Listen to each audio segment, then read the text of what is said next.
नमस्कार दोस्तों, स्वागत है आप सभी का आपके अपने YouTube चैनल स्टडी ट्री पर। पिछले टर्न पे हम लोगों के द्वारा डिस्कस किया गया था वर्गीकरण, और इसको लेकर के हमने एक और वीडियो डाला भी था जिसको अनफॉर्चुनेटली हमें रिमूव करना पड़ा। कुछ प्रॉब्लम्स थी उस वीडियो में उसको लेकर के, तो इसलिए दोबारा से उस वीडियो को रिकॉर्ड किया जा रहा है। तो हम लोग पिछले टर्न पे जो वर्गीकरण पढ़े थे उसी के आगे हम लोग प्रक्रिया को आगे बढ़ाएंगे और क्लास को आगे कंप्लीट करते हुए चलेंगे। तो पिछली क्लास में हम लोगों के द्वारा जो रिकॉर्ड की गई थी क्लास अंतिम रूप से वर्गीकरण की, उसमें हम लोगों ने द्विनाम पद्धति, वर्गीकरण की शुरुआत किसने करी और ये सारी चीजों की हम लोगों ने जानकारी हासिल करी थी। तो द्विनाम पद्धति के बाद हम लोगों ने कुछ वैज्ञानिक नाम देखे थे और आज उसी के आगे हम लोग आगे बढ़ेंगे और देखेंगे आगे जो वर्गीकरण की जो पद्धति है वो कौन सी है, और उस पद्धति के बाद हम लोग जो जंतु जगत है उसके विभाजन की शुरुआत करेंगे। सबसे पहले जंतु जगत पढ़ेंगे, उसके बाद फिर पादप जगत की बात करेंगे। तो चलिए प्रारंभ करते हैं। सबसे पहले आता है कि नामकरण की द्विनाम पद्धति हम लोगों के द्वारा पढ़ ली गई थी। आज हम लोग सबसे पहले कंप्लीट करेंगे ये त्रिनाम पद्धति वर्गीकरण की किसने दी और ये कब अप्लाई होती है। तो देखिए, वर्गीकरण की त्रिनाम पद्धति या ट्राइनोमियल नॉमेनक्लेचर की जब हम लोग बात करते हैं तो यह नामकरण की पद्धति तब काम करती है जब किसी जीव जाति के समूह में बहुत सारी प्रजातियों की विभिन्नता देखने को मिलती है। यानी किसी एक ही जाति के जीव में कई सारे अलग अलग वैरायटीज आपको देखने को मिल जाते हैं, तो वहां पर त्रिनाम पद्धति का प्रयोग किया जाता है। द्विनाम पद्धति में कोई भी नाम दो शब्दों से मिलकर बना था, एक वंश का नाम और दूसरा जाति का नाम। जबकि त्रिनाम पद्धति में तीन शब्दों से मिलकर के नाम लिखा जाएगा। पहला जो शब्द होगा वो वंश कहलाएगा, दूसरा जो होगा वो जाति होगा, और तीसरा जो निकल के आता है वो आपका उपजाति होता है। तो तीन नाम यहाँ पे आते हैं। अब बात आती है कि इस नामकरण की पद्धति को सबसे पहले दिया किसने था। तो वैज्ञानिक का नाम आता है हक्सले और स्ट्रिकलैंड।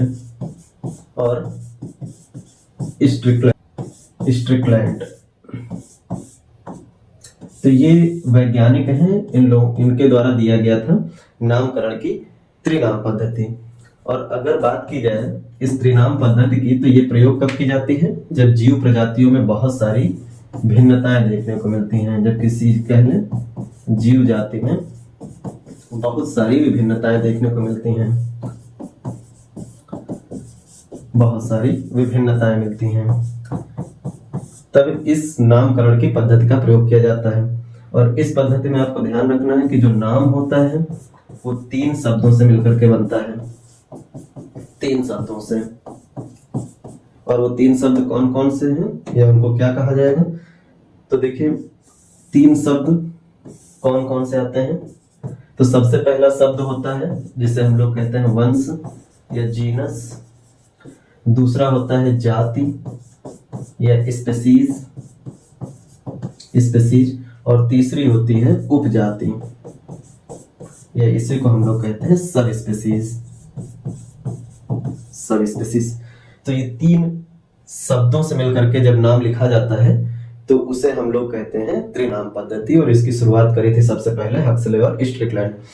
इसको लेकर के बहुत ज्यादा वैज्ञानिक नाम चर्चा में नहीं रहते हैं और पूछे भी नहीं जाते, लेकिन दो नाम ऐसे हैं जिनको आपको याद रखना है, जो चर्चा में भी रहते हैं और जो पूछे भी जाते हैं। तो हम लोग अगर बात करें इसके उदाहरण की कि त्रिनाम पद्धति के उदाहरण कौन कौन से हैं, ठीक है, तो दो नाम यहाँ पे आपको याद रखना है।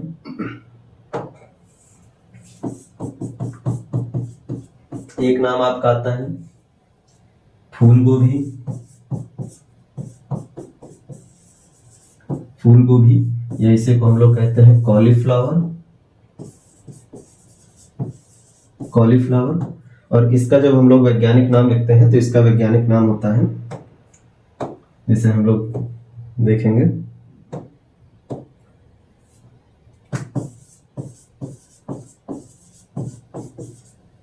Brassica oleracea बोटराइटिस।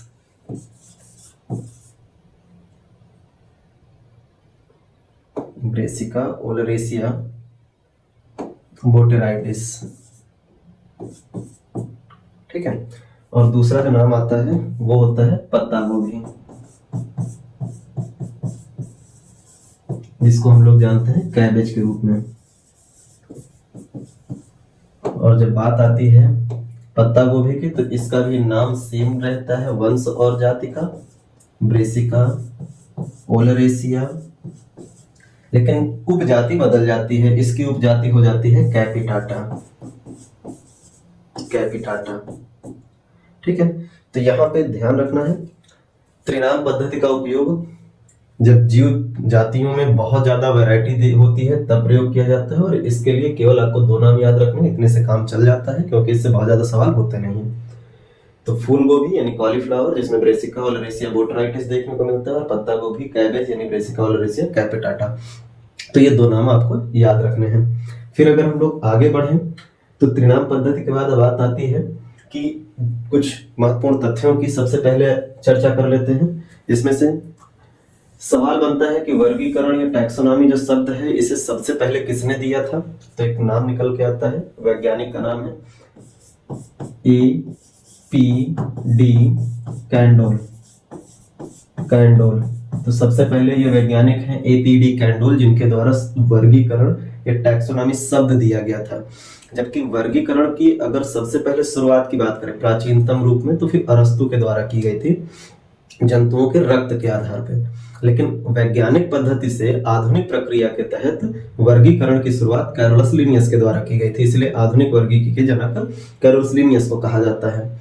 जबकि वर्गीकरण शब्द या टैक्सोनॉमी क्लासिफिकेशन जो शब्द है इसको किसने दिया था? तो A.P.D. कैंडोल के द्वारा दिया गया था। अब सवाल ये बनता है कि जो वर्गीकरण या टैक्सोनॉमी या क्लासिफिकेशन करने की प्रक्रिया है, इसके कितने चरण होते हैं, कौन कौन से चरण हैं जिनके माध्यम से वर्गीकरण की जाती है या करने की शुरुआत कर सकते हैं? तो सबसे पहले आता है वर्गीकरण करने में कि किसी भी जीव को सबसे पहले देखना है या देखा गया है, खोजा गया है। तो किसी जीव को खोजा गया है तो खोजने पर उस जीव का खोजने के उसकी क्या करनी है? पहचान करनी है, पहचान यानी आइडेंटिफिकेशन करनी है, आइडेंटिफिकेशन। सेकंड नंबर पे आता है पहचान हो जाने के बाद उसका वर्गीकरण करना है कि वो किस समूह या संघ में जा रहा है। ठीक है, तो वर्गीकरण दूसरा जो चरण है वो वर्गीकरण निकल के आ जाता है, और तीसरा निकल के आ जाता है नामकरण, कि वर्गीकरण पहचान करने के बाद एक समूह में व्यवस्थित कर दिया और व्यवस्थित करने के बाद उसको एक नाम दे दिया। तो दूसरा निकल के आता है वर्गीकरण यानी कि क्लासिफिकेशन, क्लासिफिकेशन। और तीसरा निकल के आता है नामकरण, नामकरण या नॉमेनक्लेचर। तो ये तीसरा निकल के आता है टर्म नॉमेनक्लेचर। अब इसको अप्लाई जैसे करें, कैसे किया जाए? तो जैसे अगर सहूलियत के लिए एग्जांपल है, तो सबसे पहले अगर बंदर की प्रजाति का कोई जंतु देखा गया या खोजा गया, तो सबसे पहले उसकी पहचान की जाएगी कि वो जंतु किस प्रजाति का है, किस तरह दिखाई दे रहा है। पहचान हो जाने के बाद कि हाँ ये बंदर के जैसा दिखता है तो बंदर की प्रजाति का है। पहचान करने के बाद उसको एक वर्गीकृत जो श्रेणी है जिसमें बंदर के जैसे लक्षण रखने वाले जंतु रखे जाते हैं, जैसे स्तनधारी वर्ग है जिसमें जितने भी बच्चे पैदा करने वाले जंतु होते हैं उन सबको व्यवस्थित किया गया है, जिनके शरीर पर बाल पाए जाते हैं, दुग्ध ग्रंथियां होती हैं। तो पहचान करने के बाद प्रजाति को एक पर्टिकुलर क्लास में रख दिया जाता है, वर्गीकृत कर दिया जाता है कि मैमल प्रजाति का है तो मैमल्स में रख दें। उसके बाद जब रख देते हैं तब निकल के आता है तीसरा कि वो जो खोजी गई बंदर की प्रजाति है जिसको मैमल्स में स्थापित कर दिया गया है, रख दिया गया है, अब उसको कोई एक नाम दे दिया जाए जिससे कि भविष्य में कभी भी उस प्रजाति का बंदर देखा जाए तो उसका एक नाम हो और हर एक जगह पर उस नाम से ही उसको पहचाना जाए। तो ये वर्गीकरण करने के जो चरण है वो आपको ध्यान रखने हैं। सबसे पहले किसी जीव की पहचान की जाती है, फिर उस वह जीव किस वर्ग से संबंधित है, किस प्रकार से दिखाई देता है, उसके लक्षण या कैरेक्टर क्या है, उसके अकॉर्डिंग जो अलग अलग वर्ग बनाए गए हैं, अभी हम लोग आगे वर्गों को भी देखेंगे, उनमें रख दिया जाता है और उसके बाद उनका एक नामकरण कर दिया जाता है। तो ये दो पॉइंट आपको देखने को मिल जाता है। तीसरा जो पॉइंट तथ्यों में आता है वर्गीकरण को लेकर के, वो ये है कि एक कह सकते हैं वैज्ञानिक थे जिनके द्वारा इस लाइन या कोट का प्रयोग किया गया था वर्गीकरण को लेकर के, और कई बार कुछ एग्जाम्स में इसको पूछा गया, कुछ प्रैक्टिस सेट्स में भी मिल जाता है। तो ये सेंटेंस अगर आप पढ़ेंगे तो इसमें कहा गया है कि बिना वर्गीकरण के जीव विज्ञान ठीक वैसे ही है जैसे बिना कांटे की मछली, यानी कि without taxonomy biology is like fish without bone. तो ये सबसे पहले किसने कहा था, अगर हम लोग बात करें तो ये कहा था एक रूसी वैज्ञानिक थे तख्ताजन, उनके द्वारा कहा गया था। तख्ताजन, इनके द्वारा सबसे पहले ये बात कही गई थी कि अगर वर्गीकरण ना किया जाए या वर्गीकरण की शुरुआत ना की गई होती तो बिना वर्गीकरण के जीव विज्ञान को पढ़ना बहुत ही आसान नहीं होता, असंभव या कह सकते हैं नामुमकिन सा प्रतीत होता, क्योंकि वर्गीकरण ने ही बायोलॉजी को बहुत ज्यादा आसान बना दिया है, जीवों की पहचान करने से लेकर के उनके अध्ययन तक की प्रक्रिया को।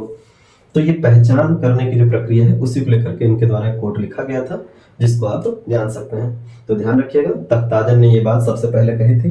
अब आगे आते हैं, कुछ तथ्यों पे बात करते हैं।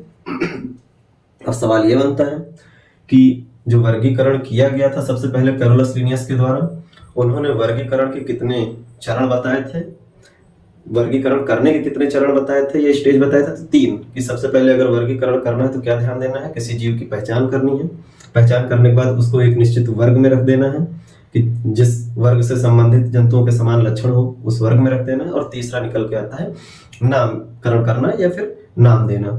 यहाँ पे बात आता है कि जो हम लोग संघ कोई देखते हैं या वर्ग देखते हैं, उस वर्ग के पर्टिकुलर वर्गीकरण करने पे किसी जंतु के उसकी इकाइयां कौन कौन सी हैं, किसमें उनको बांटा गया। जैसे अगर जगत की बात करें तो ये सबसे बड़ी इकाई होती है, क्योंकि कैरोलस लिनियस के अकॉर्डिंग वर्गीकरण जीवों का 2 जगत में किया गया था, एक जंतु जगत और एक पादप जगत। तो सबसे पहले किसी जीव को खोजा गया तो वो ये देखा जाता है कि वो जंतु है या पादप है, ऐसा करके जंतु है तो जंतु जगत, पादप है तो पादप जगत। तो ये सबसे बड़ा डिवीजन कह सकते हैं, वर्गीकरण का डिवीजन की इकाई है, यूनिट है जगत, जिसमें जंतु और पादप की श्रेणी में जंतुओं को बांटा गया। तो जगत के बाद अंतर्गत आते हैं तो संघ आता है, फाइलम आता है। संघ में जंतुओं के कोशिका का स्ट्रक्चर कैसा है, कोशिका के हिसाब से जंतु दिखाई कैसे पड़ते हैं, उनकी संरचना कैसे है, इस आधार पे अलग अलग संघों में बांटा गया है। अभी हम लोग आगे संघ भी देखेंगे। और उसके बाद संघ के अंतर्गत भी जंतु अलग अलग प्रकार के दिखाई पड़ते हैं, तो उससे जंतुओं के वर्ग बढ़ जाते हैं, फिर गण, परिवार, ये सब बढ़ जाते हैं, और फिर ये वंश और जाति जंतुओं के नामकरण लिखने की प्रक्रिया में शामिल हो जाते हैं। इससे जंतुओं का नाम मिला करके बनाया जाता है।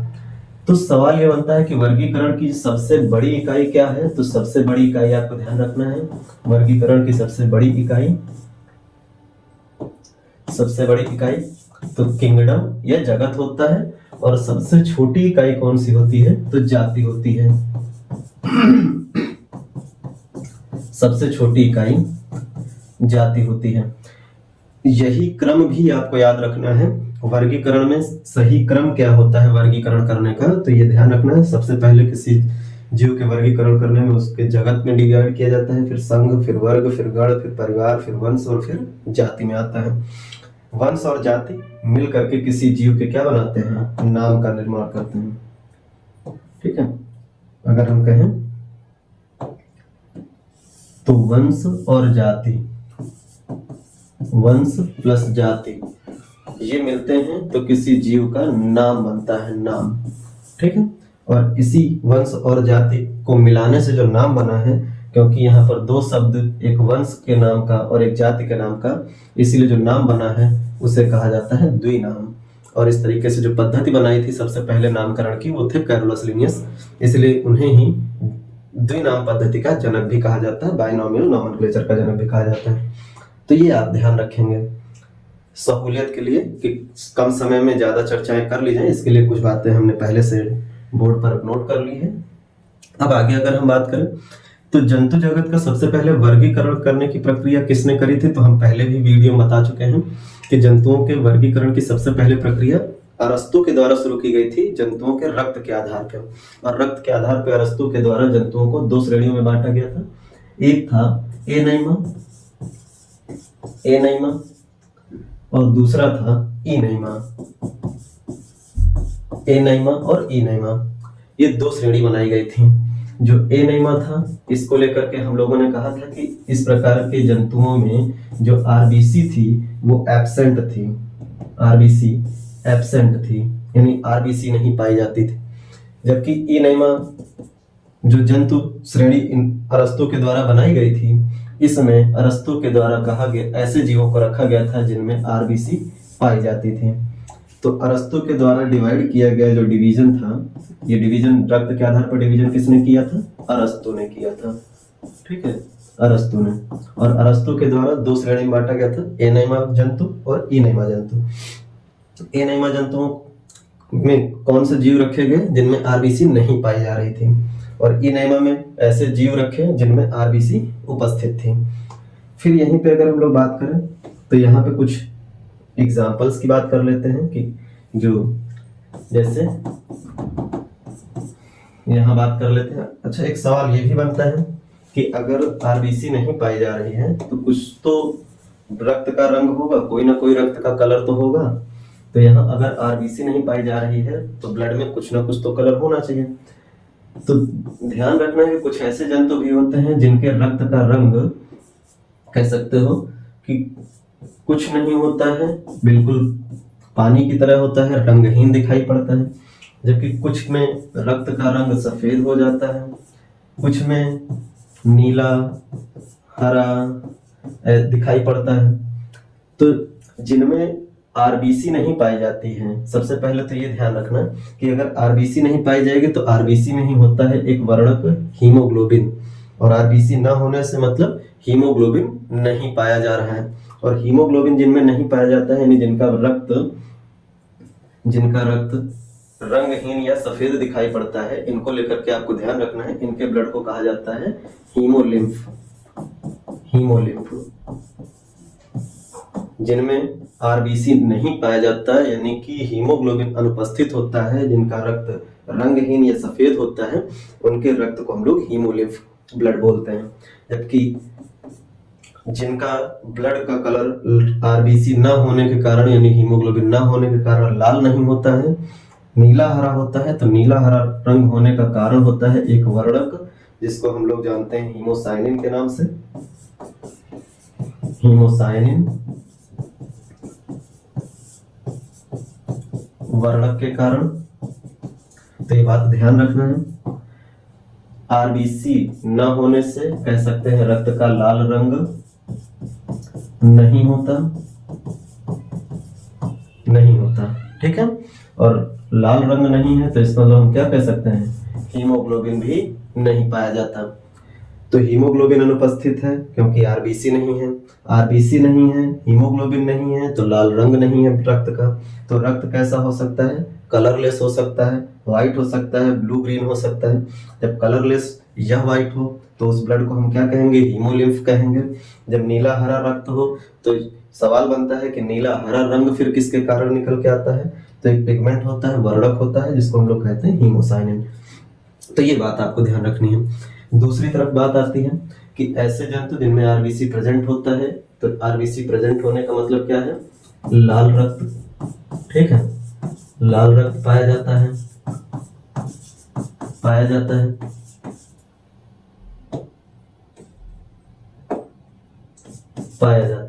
लाल रक्त। और लाल रक्त पाए जाने का मतलब हम लोग क्या समझ सकते हैं कि इनमें हीमोग्लोबिन प्रेजेंट होता है, क्योंकि आरबीसी प्रेजेंट है तो हीमोग्लोबिन भी प्रेजेंट होगा। ठीक है, तो ये हम लोग को ध्यान रखना है। अब सवाल बनता है कि इनके एग्जाम्पल कौन से हैं, उदाहरण कौन से हैं। ठीक है, तो अब कुछ एग्जाम्पल्स की हम लोग चर्चा कर लेते हैं। यहाँ पे अगर हम लोग बात करें तो इस समूह में आपको अकशेरुकी जंतु दिखाई पड़ते हैं। अकशेरुकी जंतु सभी अकशेरुकी जंतु नहीं बोलेंगे, क्योंकि केंचुआ जो होता है उसमें हीमोग्लोबिन जो होता है वो प्लाज्मा में ही घुला देखने को मिलता है, घुलित अवस्था में पाया जाता है। केंचुआ एनेलिडा संघ का जंतु है। तो यहाँ ध्यान रखना है अकशेरुकी जंतु, जैसे अगर हम लोग कहें तो ऑक्टोपस,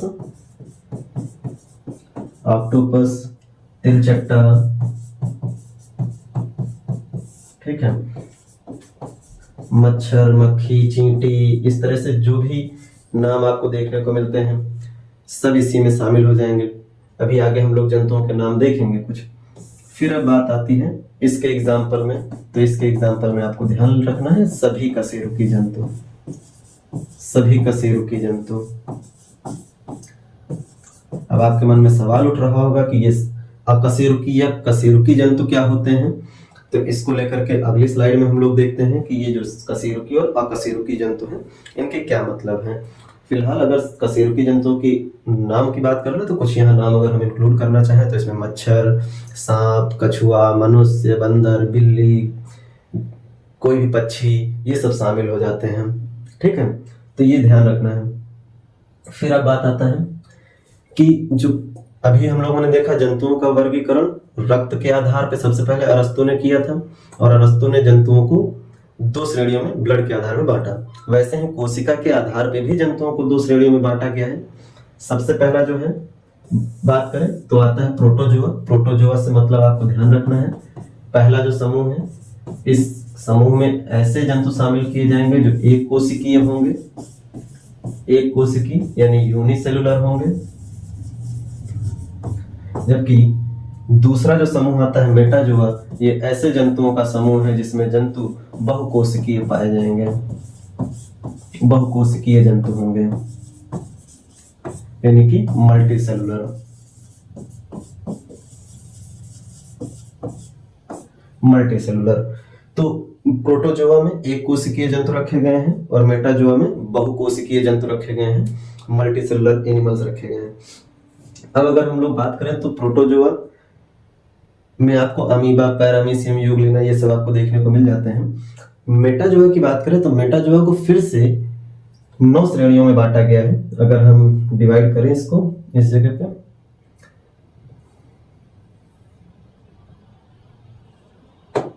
ठीक है, तो मेटाजोआ की बात करें तो मेटाजोआ फिर से बांटा गया है 9 श्रेणियों में। अब इसकी जो 9 श्रेणी है वो कौन कौन से हैं इसको हम लोग देखते हैं। ठीक है, कलर चेंज कर लेते हैं जिससे थोड़ा सा दिखाई दे। बहुकोशिकीय में टोटल 9 ग्रुप, और ओवरऑल अगर बात करें तो टोटल 10 ग्रुप आते हैं, जिसमें प्रोटोजोआ एक स्वयं ग्रुप बनता है और इसके बाद फिर मेटाजोआ के रिलेट करते हैं। तो मेटाजोआ में टोटल 9 ग्रुप कौन कौन से आते हैं। सबसे पहले आता है पोरीफेरा। ये यूं कह लो कि सबसे पहले इसको भी अगर हम डिवाइड कर दें जिससे कि थोड़ा और आसानी हो जाए कि मेटाजोआ जो है ये भी 2 श्रेणी में बांट दिया गया है। एक अकशेरुकी जंतुओं का,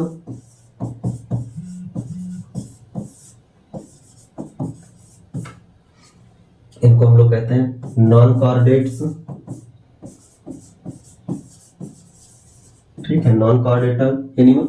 और दूसरा आता है कशेरुकी, कशेरुकी जंतु यानी कॉर्डेटा एनिमल्स। तो देखिए कोशिका के आधार पे जंतुओं को 2 श्रेणी में बांटा गया था। प्रोटोजोआ जो एक कोशिकीय है, मेटाजोआ जो बहुकोशिकीय है। जो बहुकोशिकीय जंतु हैं उनको 2 श्रेणी में बांटा गया है, अकशेरुकी और कशेरुकी। दोनों में अगर डिफरेंस की बात की जाए तो जो अकशेरुकी जंतु हैं इनको लेकर के ध्यान रखना है कि ऐसे जंतु जिनमें नोटोकॉर्ड नहीं पाया जाता है, रीढ़ की हड्डी जो है वो नहीं पाई जाती है, और ऐसे जंतु जिनमें रीढ़ की हड्डी नोटोकॉर्ड पाया जाता है वो कशेरुकी जंतु कहलाते हैं। अब अकशेरुकी की बात करें तो अकशेरुकी में यहाँ पर आपको 8 ग्रुप दिखाई पड़ेंगे, जिसमें सबसे पहले अगर हम लोग बात करें तो पोरीफेरा, फिर आते हैं सीलेंट्रेटा, फिर सीलेंट्रेटा के बाद अगर हम लोग बात करें तो आते हैं प्लेटीहेल्मिन्थीज, फिर एस्केहेल्मिन्थीज, फिर आते हैं एनेलिडा, फिर आते हैं आर्थ्रोपोडा, फिर आते हैं मोलस्का, और फिर आते हैं इकाइनोडर्मेटा। तो ये आपको देखने को मिलते हैं। यानी कि अगर हम यहाँ पे बात करें कौन कौन से शामिल हैं तो पोरीफेरा, फिर आता है सीलेंट्रेटा, फिर प्लेटीहेल्मिन्थीज, फिर एस्केहेल्मिन्थीज, फिर एनिलिडा, फिर आर्थ्रोपोडा, फिर मोलस्का, फिर इकाइनोडर्मेटा। तो टोटल आपको 8 ग्रुप या संघ यहाँ पर देखने को मिल जाते हैं। और जबकि कशेरुकी स्वयं एक संघ होता है।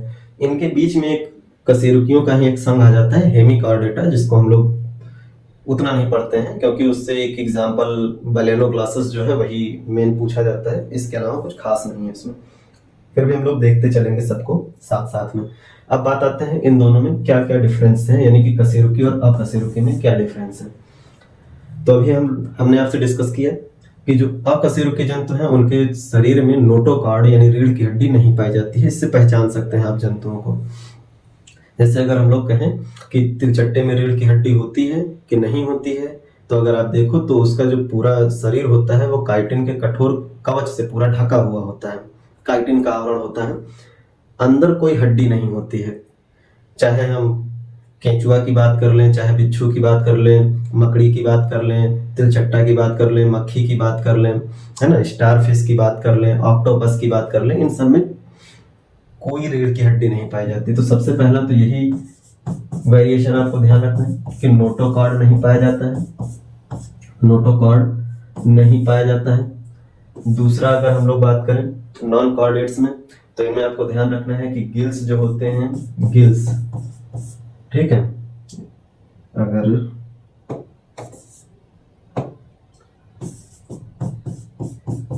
गिल्स या इसी को कहें तो कहा जाता है जलक्लोम, जलक्लोम। तो कुछ जंतुओं में देखने को मिलता है और बहुत सारे ऐसे जंतु हैं जिनमें ये अनुपस्थित होता है। तो इसे हम कह सकते हैं कि प्रारंभ में अनुपस्थित और कुछ में, प्रारंभ में अनुपस्थित जबकि कुछ में उपस्थित हो जाता है, कुछ में उपस्थित। जहां हम अनुपस्थित बोल रहे हैं वहां पे हम सिंबल निगेटिव का ले रहे हैं, और जहां उपस्थित या प्रेजेंट बोल रहे हैं वहां पे पॉजिटिव का ले रहे हैं। ये आपको ध्यान रखना है, ठीक है। यहाँ पे अगर हम लोग बात करें तो यहाँ आपको ध्यान रखना है सबसे मेन डिवीजन जो है वो यही है कि नोटोकॉर्ड या रीढ़ की हड्डी पाई जाती है, नोटोकॉर्ड पाया जाता है। और यहाँ पे जो जंतु हैं जलीय जंतु, क्योंकि गिल्स जो होता है वो जलीय जंतुओं में ही पाया जाता है। मछली आप देखते हैं, मछली में गिल्स या गलफड़े आप लोगों को देखने को मिलता है। तो जो जलीय जंतु हैं उन जलीय जंतुओं में ही कुछ नॉन कॉर्डेट्स में गिल्स नहीं पाया जाएगा सांस लेने के लिए। गिल्स का काम श्वसन में होता है, जबकि कॉर्डेट में जो मत्स्य वर्ग है उसमें गिल्स एक कंपलसरी कह सकते हैं पहचान होती है, पाया ही जाना है मत्स्य वर्ग या मछलियों में। तो यहाँ कॉर्डेटा में जो मछलियां होंगी, मत्स्य वर्ग होंगे, उनमें गिल्स पाया जाता है। तो ये आपको ध्यान रखना है। बस यही अगर कैरेक्टर याद है नॉन कॉर्डेट और कॉर्डेट का, तो फिर इतने से ही आप पहचान कर सकते हैं। बहुत ज्यादा इसमें कुछ हो नहीं, केवल आपको पहचानना है कि किस जंतु में हड्डी होती है, नहीं होती है। रीढ़ की अगर हड्डी पाई जाएगी तो वो कॉर्डेटा है, नहीं पाई जाएगी तो नॉन कॉर्डेटा है। बस इतना सा आपको ध्यान रखना है। अगले अगर हम लोग टॉपिक पे बात करें तो अब आता है ये जो अकशेरुकी जंतुओं से संबंधित जो वर्ग हम लोगों ने देखे हैं वो कौन से हैं। अभी हमने जंतुओं को कोशिका के आधार पर डिवाइड किया था, तो एक प्रोटोजोआ बनाया, एक मेटाजोआ बनाया। प्रोटोजोआ में हमने एक कोशिकीय जंतुओं को रखा और मेटाजोआ में हमने बहुकोशिकीय जंतुओं को रखा। और मेटाजोआ का फिर हम लोगों ने डिवीजन किया था 2 पार्ट में, एक अकशेरुकी जंतु और एक कशेरुकी जंतु। अकशेरुकी जंतु उन जंतुओं को कहा गया जिनमें नोटोकॉर्ड नहीं पाया जाता, और कशेरुकी उनको कहा गया जिनमें नोटोकॉर्ड पाया गया। यहाँ पे जब हम लोग नॉन कॉर्डेटा या अकशेरुकी जंतुओं की बात करते हैं तो इसमें हम लोग प्रोटोजोआ से सभी अकशेरुकी जंतुओं को शामिल करते हैं, क्योंकि प्रोटोजोआ जो एक कोशिकीय जंतुओं का समूह है उनके शरीर में भी आपको हड्डियां दिखाई नहीं पड़ती हैं। तो यहाँ हम लोग जब नॉन कॉर्डेटा ग्रुप के संघ की बात करते हैं तो प्रोटोजोआ से ही स्टार्ट करते हैं पूरा। तो सबसे पहला निकल के आता है प्रोटोजोआ, फिर दूसरा निकल के आता है पोरीफेरा, पोरीफेरा, फिर तीसरा निकल के आता है सीलेंट्रेटा, सीलेंट्रेटा, फिर चौथा निकल के आता है प्लेटीहेल्मिन्थीज, हेल्मिन्थीज, पांचवा ग्रुप है एस्केहेल्मिन्थीज, छठा निकल के आता है एनिलिडा, सातवां है आर्थ्रोपोडा। आर्थ्रोपोडा। फिर 8वें नंबर पे आता है मोलस्का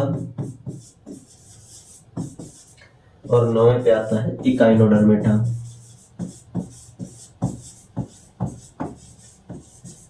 इकाइनोडर्मेटा।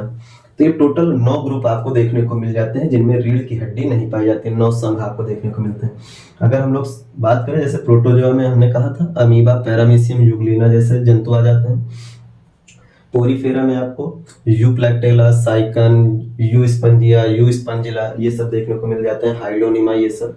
जबकि सिलेंट्रेटा में आपको साइकन, हाइड्रा, फाइसेलिया, ठीक है, जेलीफिश ये सब आपको देखने को मिल जाते हैं। मेट्रीडियम, गोर्गोनिया, पेनाटुला जैसे जंतु।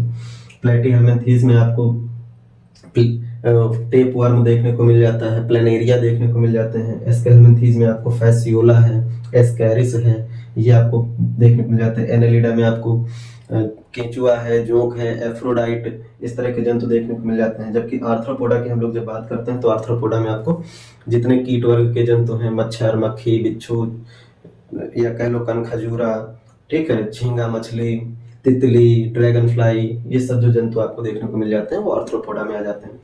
मोलस्का की बात करें तो मोलस्का में आपको ऑक्टोपस, पाइला यानी घोंघा जिसको कहेंगे घोंघा, सीपिया जिसको कटल फिश भी हम लोग कहते हैं, स्क्विड ये सब मोलस्का में देखने को मिल जाते हैं। फिर इसमें अगर हम इकाइनोडर्मेटा की बात करें तो इसमें आपको sea urchin, star fish, brittle fish ऐसे जंतु देखने को मिल जाते हैं। तो ये अकशेरुकी जंतुओं का समूह देखने को मिलता है आपको, जिसमें रीढ़ की हड्डी नहीं पाई जाती। अभी हम लोग बारी बारी से डिस्कशन करेंगे। नेक्स्ट अगर हम लोग आए तो कॉर्डेटा की बात करें तो कॉर्डेटा में आपको ध्यान रखना है कि हमने कहा ऐसे समूह हैं जिसमें रीढ़ की हड्डी पाई जाती है। तो कॉर्डेटा जो संघ है इसे हम ग्रुप न लिख करके इसे अगर हम कहें कि ये संघ है यानी कि फाइलम, फाइलम है, ठीक है। इसके पीछे भी शायद ग्रुप ही है, इसको भी करेक्ट कर देते हैं, ग्रुप अंतर्गत आता है जबकि ये फाइलम है, ठीक है। तो अब आते हैं कॉर्डेटा। अब ये कॉर्डेटा की अगर हम लोग बात करते हैं तो इसके अंतर्गत आपको ध्यान रखना है कि जो रीढ़ की हड्डी पाई जाती है जंतुओं में उनको भी 5 अलग वर्गों में बांटा गया है, 5 वर्गों में बांटा गया है। सबसे पहले आता है मत्स्य वर्ग। मत्स्य वर्ग स्पाइसेस, ये फिशेस ये आपको देखने को मिलते हैं, यानी मछली वाला वर्ग आपको देखने को मिलता है। सेकंड नंबर पे आपको देखने को मिलता है उभयचर वर्ग। उभयचर जिसको हम लोग कहते हैं एम्फीबिया, एम्फीबिया ग्रुप। तीसरा आपको देखने को मिल जाता है सरीसृप वर्ग जिसको हम लोग कहते हैं रेप्टाइल्स, रेप्टाइल्स। फिर इसके बाद आता है स्तनधारी वर्ग, स्तनधारी वर्ग जिसको हम लोग मैमल्स कहते हैं। और लास्ट जो डिवीजन बनता है और वो है पक्षी वर्ग, पक्षी वर्ग जिसको हम लोग कहते हैं एव्स या एवीज। तो कॉर्डेटा जो जंतुओं का समूह है इनको हम लोग बांट देते हैं 5 अलग अलग वर्गों में। सबसे पहले मत्स्य वर्ग जो पूरी तरह पानी में रहने वाले, गिल्स से सांस लेते हैं, 2 चैम्बर वाला हृदय पाया जाता है। उभयचर की बात अगर हम लोग करें तो ऐसे जंतु जो पानी और जमीन दोनों स्थानों पर रहते हैं। लार्वा अवस्था में गिल्स से श्वसन होता है, वयस्क अवस्था में फेफड़ों से श्वसन करते हैं, और साथ ही जब ये जमीन के नीचे सुप्तावस्था में जाते हैं यानी कि जिस सर्दियों के मौसम में हाइबरनेशन जिसको कहा जाता है उस कंडीशन में जब जाते हैं तो ये अपनी त्वचा से श्वसन की क्रिया करते हैं, ऑक्सीजन लेने की प्रक्रिया। इसमें मेढक, टोड, हाइला ये सब जंतु आते हैं। सरीसृप में रेंगने वाले जंतु शामिल किए जाते हैं, और रेंगने वाले जंतुओं जैसे आप देखते हैं कछुआ है, सांप है, मगरमच्छ है। इसी में आपको डायनासोर्स भी देखने को मिल जाते हैं जो अब नहीं है, विलुप्त हो चुके हैं, लेकिन डायनासोर्स इसी वर्ग के प्राणी थे। स्तनधारी वर्ग में आपको ध्यान रखना है, इसमें ऐसे जंतुओं को रखा गया है जो बच्चे पैदा करते हैं और बच्चों को दूध पिलाते हैं। यहाँ ध्यान रखना है कि हार्ट 2 चैम्बर का होता है, 2 चैम्बर। यहाँ आपको ध्यान रखना है हार्ट जो है वो 3 चैम्बर का देखने को मिलता है, 2 आलिंद और 1 निलय। यहाँ पे जब हम लोग बात करते हैं तो हार्ट जो है वो एक्चुअल में 3.5 चैम्बर का बटा होता है, लेकिन इसको पढ़ा 3 ही जाता है क्योंकि जो ये वाला चैम्बर है इसमें ब्लड पूरी तरह भरता है, डिवाइड नहीं होता है, ब्लड पूरी तरह भरता है, इसीलिए हम लोग यहाँ पर भी क्या कहते हैं 3 चैम्बर का हृदय। आगे हम लोग देखेंगे, ठीक है।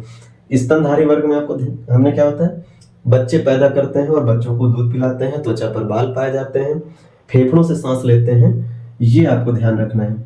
लेकिन स्तनधारी वर्ग भी 3 अलग अलग श्रेणियों में बांटा गया है। सबसे पहले जो आते हैं इसमें वो है प्रोटोथीरिया,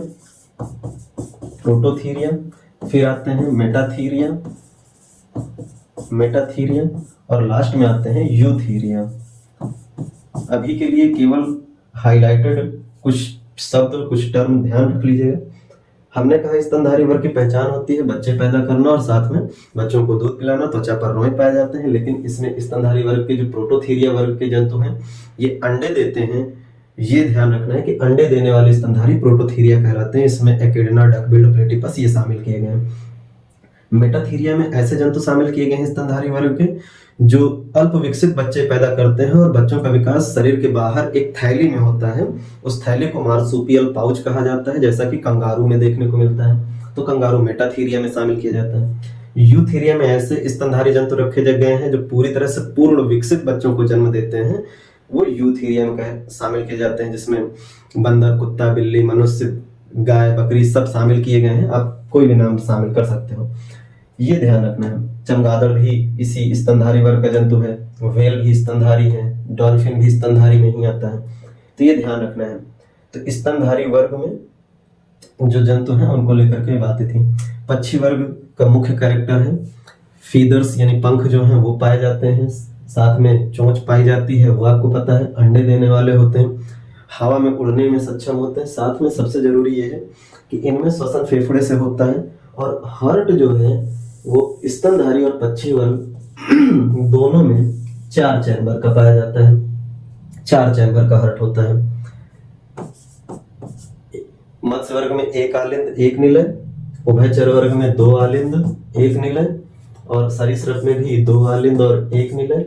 और इसमें जो स्तनधारी और पक्षी वर्ग हैं इनकी बात करें तो इनमें 2 आलिंद और 2 निलय देखने को मिल जाते हैं। ए का मतलब है एट्रियोल या ऑरिकल, आलिंद को कहते हैं, और वी का मतलब है वेंट्रिकल जो निलय को कहा जाता है। तो ये ध्यान रखना है कॉर्डेटा या उभयचर वर्ग को, सॉरी कशेरुकी जंतुओं के वर्ग को लेकर के। फिर आता है अगला, सबसे पहला जो समूह हम लोग पढ़ेंगे जंतुओं का वो है प्रोटोजोआ। सहूलियत के लिए कुछ बातें पहले लिखी गई हैं, हमें मेन एग्जाम्पल्स देखने हैं और एग्जाम्पल्स से जो सवाल बनते हैं वो देखने, क्योंकि यहाँ से सवालों के पूछे जाने की संभावना लगभग 1 से 2% होती है, जबकि जो एग्जाम्पल होते हैं उनसे जुड़े हुए तथ्यों से सवाल पूछे जाने या बनाए जाने की संभावना जो होती है वो लगभग 90 से 95% होती है। तो प्रोटोजोआ को लेकर के सबसे जरूरी पहले ही बताया है कि एक कोशिकीय जंतु होते हैं, ये ध्यान रखना है आपको। एक कोशिकीय जंतु होते हैं, यूनिसेलुलर होते हैं। प्रोटोजोआ शब्द किसने सबसे पहले दिया था, तो आपको ध्यान रखना है गोल्डफिश ने दिया था। एक कोशिकीय जंतु हैं, तो एक कोशिकीय जंतु होने के कारण अंग का विकास होगा नहीं, क्योंकि अंगों के निर्माण की प्रक्रिया में सबसे पहले जो एक कोशिका होती है वही 2 या 2 से अधिक कोशिकाओं के साथ जब मिलती है तो ऊतक का निर्माण करती है, टिश्यू बनाती है। और जब 2 या 2 से ज्यादा मात्रा में टिश्यू एक दूसरे के साथ साझेदारी करते हैं, एक दूसरे से सबके साथ मिलकर के कार्य करते हैं, तो उससे अंग बनता है।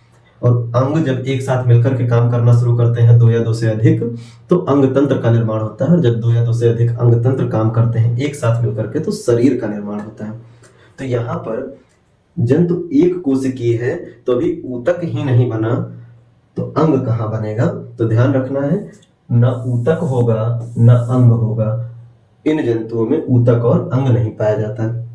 जबकि इनमें अगर हम चलने की प्रक्रिया की बात करें तो जो प्रोटोजोअन्स होते हैं उनमें चलने के लिए कूटपाद या स्यूडोपोडिया पाया जाता है, साथ में कशाभिका या फ्लैजेला या छमाभिका या सीलिया पाया जाता है।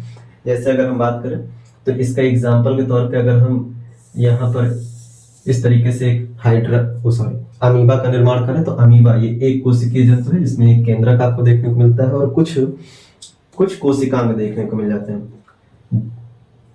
कोई निश्चित आकार नहीं होता है।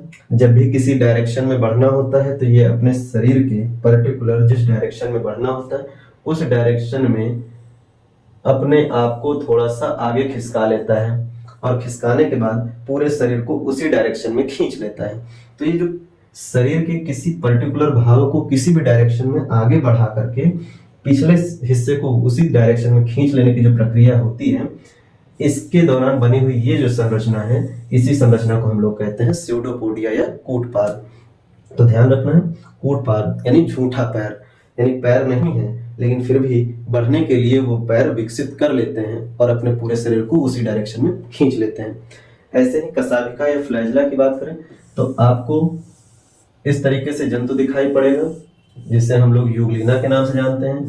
तो यूग्लिना में इस तरीके से एक स्ट्रक्चर देखने को मिलता है, धागेनुमा। ये जो स्ट्रक्चर दिखाई पड़ता है इसी को हम लोग कहते हैं फ्लैजिला।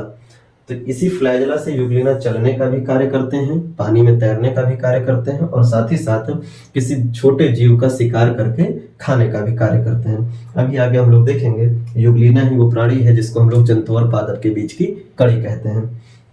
तीसरा निकल के आता है यक्ष्माभिका या सीलिया। तो जब हम लोग पैरामीशियम की बात करते हैं, पैरामीशियम के अगर हम आकार की बात करें तो ये चप्पल नुमा दिखाई पड़ता है। ठीक है, अगर थोड़ा सा इसको हम बेहतर बनाने की कोशिश करें, जगह छोटा है तो थोड़ा सा हम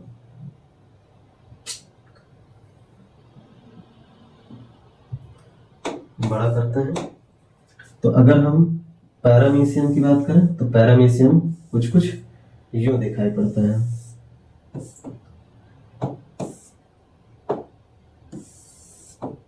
ठीक है, और इस पर ऐसे चारों डायरेक्शन में, सभी डायरेक्शन में इस तरह से रोए पाए जाते हैं। तो ये जो दिखाई देने वाले बाल जैसे स्ट्रक्चर हर दिशा में दिखाई दे रहे हैं, इसी स्ट्रक्चर को हम लोग कहते हैं सीलिया या यक्ष्माभिका। इनसे पैरामीशियम जो है वो चलने में कार्य करते हैं, यानी चलने का कार्य करते हैं। तो यक्ष्माभिका या सीलिया, फ्लैजिला के समान स्ट्रक्चर या कूटपाद, ऐसी ही संरचना इनमें चलने के लिए पाई जाती है, ये ध्यान रखना है। जबकि श्वसन की जो प्रक्रिया है और उत्सर्जन की प्रक्रिया है वो इनकी शरीर की सतह से ही होती है, क्योंकि कोई अंग नहीं है, कोई ऊतक नहीं है। तो श्वसन के लिए इनमें न तो फेफड़ा है, न गिल्स है, न ट्रैकिया, कुछ भी नहीं है, न उत्सर्जन के लिए किडनी वगैरह देखने को मिलता है। तो श्वसन या उत्सर्जन जो भी कुछ होगा इन जंतुओं में वो शरीर की सतह से ही होगा, किसी भी शरीर की किसी भी स्थान से हो सकता है, लेकिन मोस्टली जो देखने को मिलता है वो पैरामीशियम में यहाँ से, और जो यूग्लिना होता है वो अपने फ्लैजिला के थ्रू शरीर में प्रवेश कराता है। ये जो प्रक्रिया है, कहा गया है कि शरीर सतह द्वारा, लेकिन प्रक्रिया कौन सी? विसरण की प्रक्रिया। विसरण की प्रक्रिया में आपको ध्यान रखना है, विसरण की प्रक्रिया क्या होती है? जिसमें कोई चीज अधिक सांद्रता से कम सांद्रता की ओर ट्रेवल करती है, अधिक से कम की ओर ट्रेवल करती है। यानी कि अंदर भोजन की कमी है, बाहर भोजन ज्यादा है, तो भोजन बाहर से अंदर की तरफ ग्रहण किया जाएगा, और अंदर कोई अपशिष्ट पदार्थ है, एक्सक्रीटरी मटेरियल जो बना हुआ है, उस अंदर ज्यादा बन गया है तो उसको बाहर की तरफ भेजना है, तो अंदर से बाहर एक्सक्रीटरी मटेरियल का ट्रांसफर और भोजन का बाहर से अंदर की तरफ ट्रांसफर, ये जो प्रक्रिया है इसी को हम लोग विसरण के उसमें देखते हैं। तो यहाँ पर हम लोगों ने टोटल सारी बातें अभी तक देखी हैं प्रोटोजोआ को लेकर के। अब कुछ एग्जांपल्स पे चर्चा करते हैं कि इसके एग्जांपल्स कौन से हैं और उनसे जुड़े हुए तथ्यों की बात करते हैं। तो सबसे मुख्य है इसका एग्जांपल वो है amoeba.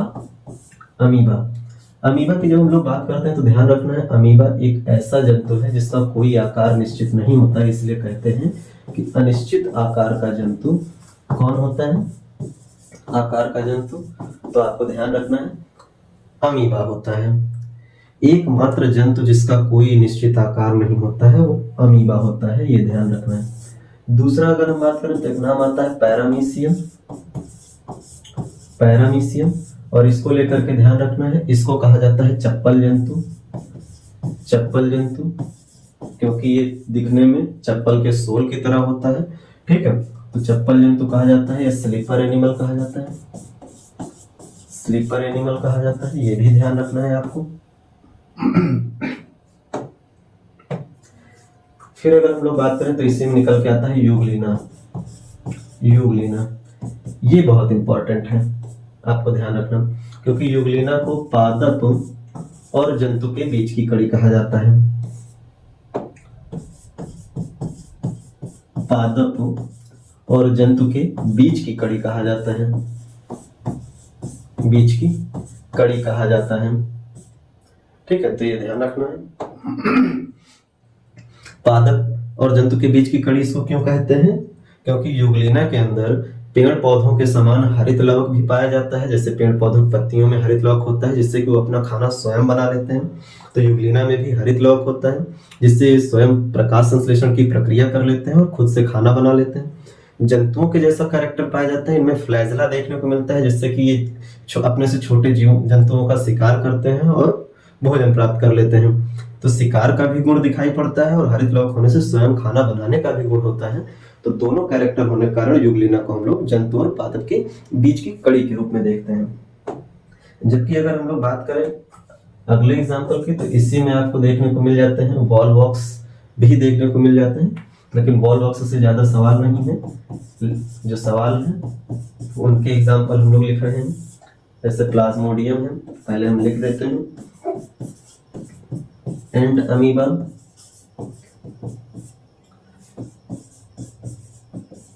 Histolytica, and amoeba histolytica. फिर बात करते हैं, इसी में आता है एंड अमीबा कोलाई, इसी में आता है एंड अमीबा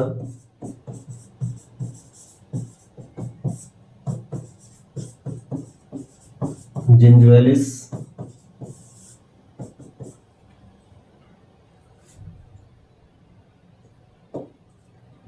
कुछ और एग्जाम्पल लिख लें। इसी में फिर शामिल कर लेते हैं ट्रिपैनोसोमा, ट्रिपैनोसोमा पैलिडम, इसी में शामिल कर लेते हैं लेशमानिया, लेशमानिया दोनों वाली। तो कुछ एग्जाम्पल्स हैं जिनसे सवाल बनाए जाते हैं। तो अब सवाल देखते हैं कि क्या क्या सवाल हो सकता है। अमीबा को लेकर के तो बता ही दिया कि अनिश्चित आकार का एकमात्र जंतु है।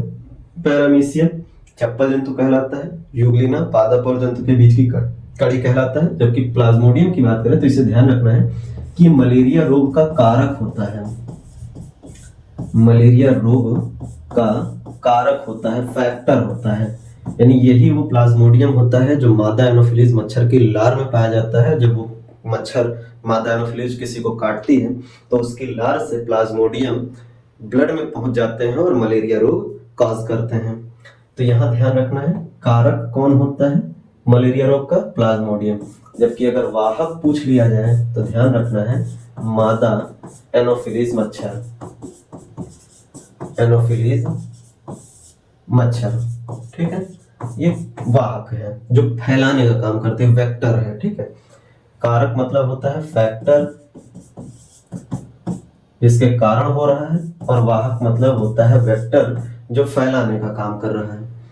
फिर आते हैं एंटमीबा हिस्टोलिटिका, तो इसको लेकर के ध्यान रखिएगा। ये बड़ी आंत में संक्रमण करता है, बड़ी आंत में संक्रमण करता है, संक्रमण जिससे बड़ी आंत की जो दीवारें होती हैं वो उनमें सूजन आ जाती है, तनाव आ जाता है, और तनाव या सूजन होने के कारण बड़ी आंत में पाचन की प्रक्रिया के पश्चात जल का अवशोषण होता है, जिससे कि जो अपशिष्ट है, जो फीकस है, वो पानी उससे बाहर निकल जाए और वो ठोस अवस्था में परिवर्तित होकर के मलाशय या रेक्टम में कलेक्ट हो जाए। तो बड़ी आंत जो होता है, लार्ज इंटेस्टाइन जो होता है, उसी में एंटमीबा हिस्टोलिटिका का इन्फेक्शन होने से उसकी दीवार जो होती है वो क्या हो जाती है, तनाव युक्त हो जाती है, फैल जाती है, और फैल जाने से जल का अवशोषण नहीं होता, और जल का अवशोषण यानी एब्जॉर्प्शन न होने से जो फीकस है, मल है, वो मलाशय में पानी से युक्त ही इकट्ठा होने लगता है, जिससे कि मलाशय सही से उसको कंट्रोल या नियंत्रित नहीं कर पाता और कंडीशन बनती है एक बीमारी की, और उस बीमारी को हम लोग जानते हैं पेचिश के रूप में। तो पेचिश रोग हो जाता है। तो ये ध्यान रखना है, एंटमीबा हिस्टोलिटिका के संक्रमण से कौन सा रोग होता है? पेचिश होता है। जबकि एंटमीबा कोलाई की बात करें तो इससे आप ध्यान रखिएगा कि ये आंतों में पाया जाता है, लेकिन ये सहजीवी रूप में होता है।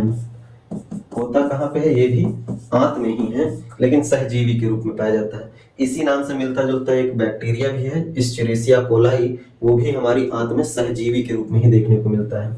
फिर आता है एंटमीबा जिंजुएलिस। तो इसको लेकर के ध्यान रखना है कि एंटमीबा जिंजुएलिस से पायरिया रोग होता है। पायरिया रोग होता है। पायरिया रोग के बारे में ध्यान रखना, कहाँ पे होता है? मसूड़ों में। ठीक है, मसूड़ों में दरारें हो जाती हैं, ब्लड वेसल्स खुल जाते हैं, जो मसूड़ और दांत के बीच का गैप होता है वो ज्यादा हो जाता है, जिससे कि दांत ढीले पड़ जाते हैं, दांत हिलने लगते हैं, मुंह से बदबू आने लगती है, खून आता है मसूड़ों से। तो ये सारी कंडीशन निकल के आती है पायरिया रोग में। फिर अगला नाम आता है ट्रिपैनोसोमा पैलिडम।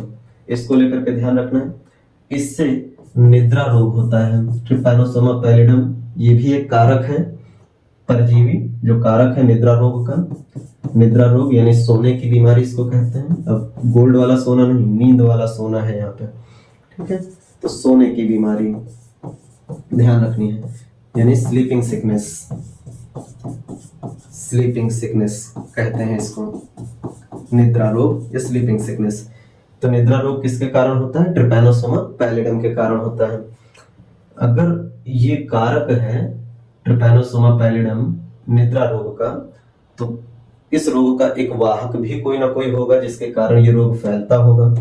तो इसका जो वाहक है, वाहक वो एक मक्खी होती है, और मक्खी का नाम है सीसी मक्खी।